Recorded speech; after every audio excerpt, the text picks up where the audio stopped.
இன்றைக்கி நம்ம புத்தகம் பேசுது சேனலில் என்ன பார்க்க போகிறோன்னா 6ஆம் வகுப்பு முதல் பருவம் இயல் 1 பாடத்தலைப்பு இன்பத்தமிழ்.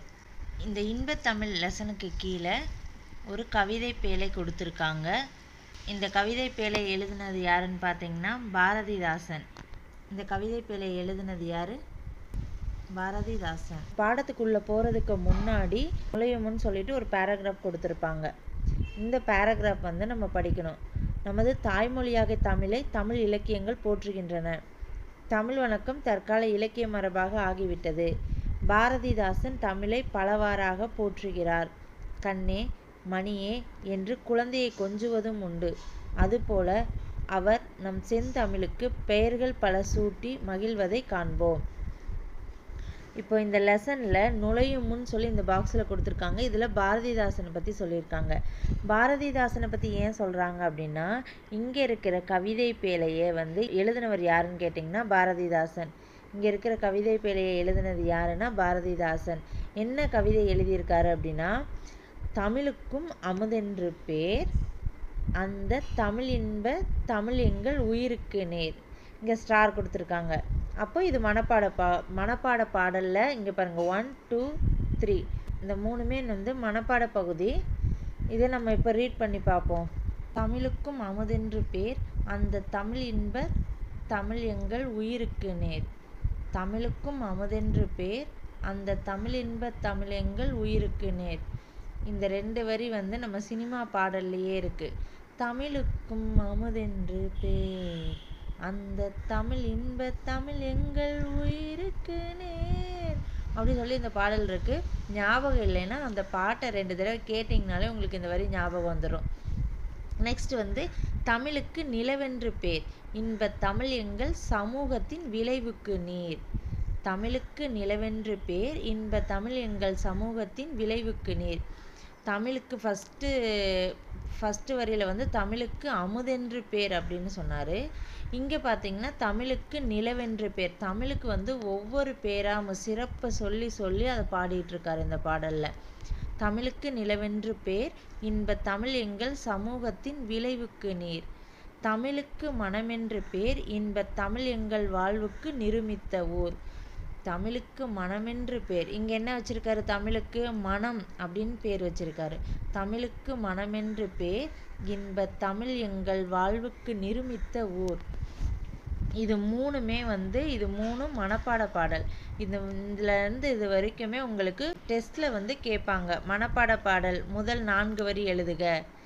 இன்பத்தமிழ் என்ற பாடத்தில் உள்ள இன்பத்தமிழ் என்ற பாடத்தில் உள்ள முதல் 4 வரிகளை எழுதுக அப்படின்னா இது கேட்பாங்க. இல்லைன்னா தமிழுக்கு நிலவென்ற பேர் அதில் இருந்து 4 வரிகளை தொடர்ச்சியாக எழுதுக அப்படிங்கிற மாதிரி கேட்டாங்கன்னா இங்கேருந்து நீங்கள் இது வரைக்கும் எழுத வேண்டியது இருக்கும். அவங்க என்ன கொஸ்டின் கேட்குறாங்களோ அதுக்கு ஏற்ற மாதிரி பார்த்து நீங்கள் எழுதணும்.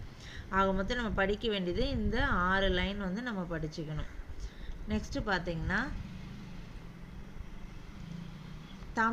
தமிழ் எங்கள் இளமைக்கு பால். தமிழ் எங்கள் இளமைக்கு பால் இன்ப தமிழ் நல்ல புகழ்மிக்க புலவர்க்கு வேல். தமிழ் எங்கள் உயர்வுக்கு வான் இன்ப தமிழ் எங்கள் அசதிக்கு சுடர் தந்த தேன். தமிழ் எங்கள் அறிவுக்கு தோல் இன்ப தமிழ் எங்கள் கவிதைக்கு வைரத்தின் வாள். இந்த பாடலை எழுதியவர் யாருன்னா பாரதிதாசன் சார். இந்த கவிதையை எழுதியவர் யாருன்னா பாரதிதாசன். இந்த கவிதையை எழுதினது யாரு அப்படின்னா பாரதிதாசன். இப்போ இந்த பாடலில் இருக்கிற பொருளை நம்ம பார்ப்போம். தமிழுக்கு அமுதென்று பேர். பாரதிதாசன் இந்த பாடலில் தமிழுக்கு அமுதுன்னு பேர் வச்சிருப்பாரு. நிலவு, மனம், இளமைக்கு பால், புலவர்க்கு வேல், வான், அசதிக்கு சுடர் தந்த தேன், அறிவுக்கு தோல், வாள், வைரத்தின் வாள் அப்படின்னு சொல்லி நிறைய தமிழுக்கு பெயர்கள் நிறைய சூட்டியிருப்பார். ஒவ்வொருத்துக்கும் சிறப்பு என்ன அப்படிங்கிறத நம்ம பார்ப்போம். தமிழுக்கும் அமுதென்று பேர். தமிழுக்கு அமுது அப்படிங்கிற ஒரு பேர் வச்சிருக்காரு. தமிழ் அமுதம் போன்றது. அமுதம் போன்ற மொழி எது அப்படின்னா தமிழ் தான் கண்டிப்பாக அப்படிங்கிற மாதிரி சொல்லியிருக்காங்க. இன்பம் தரும் அந்த தமிழ் எங்கள் உயிருக்கு நேர்.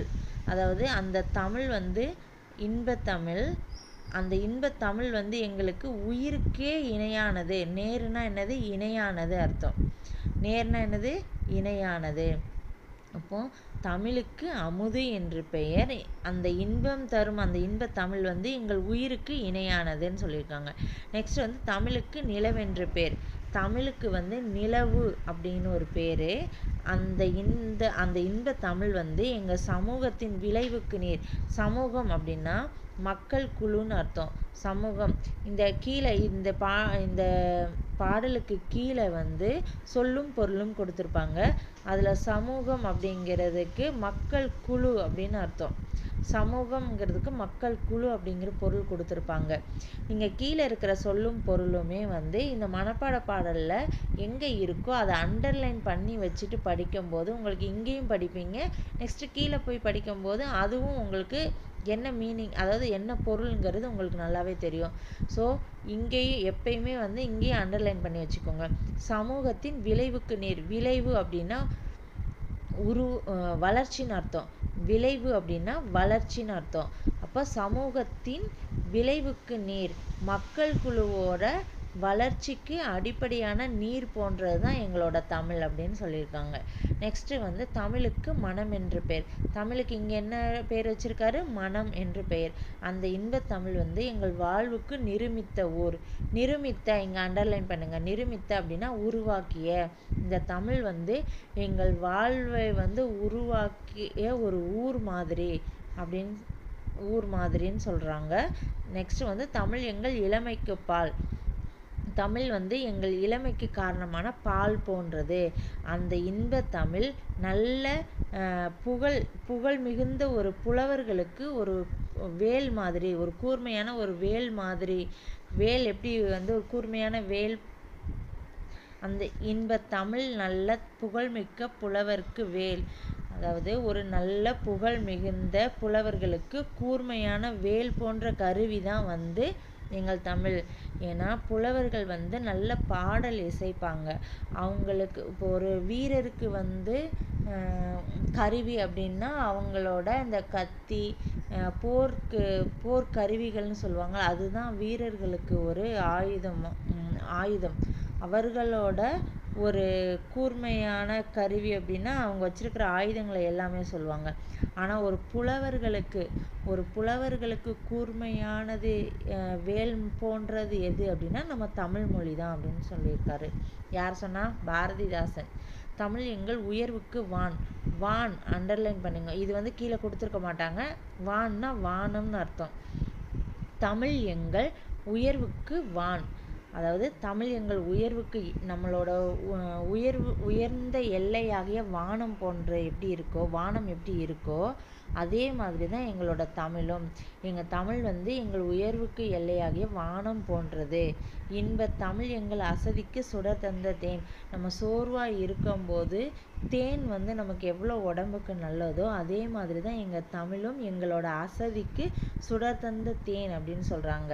அதாவது இன்பத் தமிழ் எங்கள் சோர்வை நீக்கி எங்கள் வந்து ஒளிரச் செய்யும் தேன் போன்றது தமிழ் மொழி அப்படின்னு சொல்லிட்டு இருக்காங்க. தமிழ் எங்கள் அறிவுக்கு தோல். தமிழ் வந்து எங்களோட அறிவுக்கு தோல் போன்றது. அதாவது அறிவுக்கு துணை கொடுக்கும் தோல் போன்றது. தமிழ் வந்து எங்கள் கவிதைக்கு உறுதி போன்ற வாள் போன்றது. அதாவது வைரம் போன்ற உறுதி கொண்ட வாள் போன்றது எங்களோட தமிழ் அப்படின்னு சொல்லிட்டு ஒவ்வொன்றுக்கும் ஒப்புமைப்படுத்தி, அதாவது உவகையோடு சொல்கிறாங்க. ஒப்புமைப்படுத்தி எல்லாத்தையும் சொல்கிறாங்க. நிறைய தமிழுக்கு வந்து நிறைய பேர் வச்சுருக்காங்க. என்னென்ன? அமுது, நிலவு, மனம், பால், புலவர்க்கு வேல், உயர்வுக்கு வான், அசதிக்கு தேன், அறிவுக்கு தோல், வைரத்தின் வாள் அப்படின்னு சொல்லியிருக்காங்க. நான் திருப்பியும் சொல்கிறேன். இந்த 6 லைன் தான், இந்த ஸ்டார் போட்ட 6 லைன் மனப்பாட பகுதி. உங்களோட எக்ஸாமில் இந்த பாடலை வந்து கேட்பாங்க. நெக்ஸ்ட்டு, இந்த இன்பத்தமிழ் என்னும் பாடலை பாடியவர் யார் அப்படின்னு கேட்டால், இன்பத்தமிழ் என்னும் பாடலை பாடியவர் யார்? பாரதிதாசன். பாரதி யார் கிடையாது, பாரதிதாசன். சொல்லும் பொருளும் பார்ப்போம். நிருமித்தனா உருவாக்கிய. சமூகம் மக்கள் குழு. விளைவு வளர்ச்சி. அசதி சோர்வு. அசதி, சோர்வு. ஓகே, இந்த லெசனில் வந்து நம்ம பாடல் படித்தாச்சு. இன்பத்தமிழ் அப்படிங்கிற கவிதை பேழையை படிச்சிருக்கோம். அந்த இன்பத்தமிழ்ங்கிற கவிதை பேழையை வந்து எழுதியவர் யாருன்னா பாரதிதாசன். பாடலின் சொல்லும் பொருளும் படிச்சிருக்கோம். பாடலோட பொருள் என்னன்னு படிச்சிருக்கோம். நெக்ஸ்ட்டு பார்த்தீங்கன்னா நூல்வெளி. இதில் வந்து இன்பத்தமிழ் என்ற பாடலை பாடியவர் யாருன்னா பாரதிதாசன். இந்த பாரதிதாசன் வந்து அவரோட இயற்பெயர் சுப்புரத்தினம். இயற்பெயர்னால் அவங்க பெற்றோர் வைத்த பெயர் அப்படின்னு அர்த்தம். இயற்பெயர்னால் அவங்க பெற்றோர் வைத்த பெயர். பாரதிதாசன் இயற்பெயர் சுப்புரத்தினம். அவங்க பெற்றோர் வந்து பாரதிதாசனுக்கு என்ன பெயர் வச்சுருக்காங்க அப்படின்னா சுப்புரத்தினம். சுப்புரத்தினம். பாரதியாரோட கவிதைகள் மீது கொண்ட பற்றின் காரணமாக தம் பெயரை பாரதிதாசன் என மாற்றிக்கொண்டார். தம் கவிதைகளில் பெண் கல்வி, கைம்பெண் மறுமணம், பொது உடைமை, பகுத்தறிவு முதலான புரட்சிகரமான கருத்துக்களை பாடுபொருளாக பாடியுள்ளார். எனவே இவர் புரட்சி கவி என்று போற்றப்படுகிறார். இவர் பாவேந்தர் என்றும் சிறப்பிக்கப்படுகிறார். இப்பாடல் பாரதிதாசன் கவிதைகள் என்னும் நூலில் தமிழ் என்னும் தலைப்பின் கீழ் இடம்பெற்றுள்ளது. நம்ம அடுத்த வீடியோவில் வந்து மதிப்பீடு, புத்தக பயிற்சி வினாக்கள் எல்லாமே நம்ம அடுத்த வீடியோவில் நான் போடுறேன். தேங்க்யூ.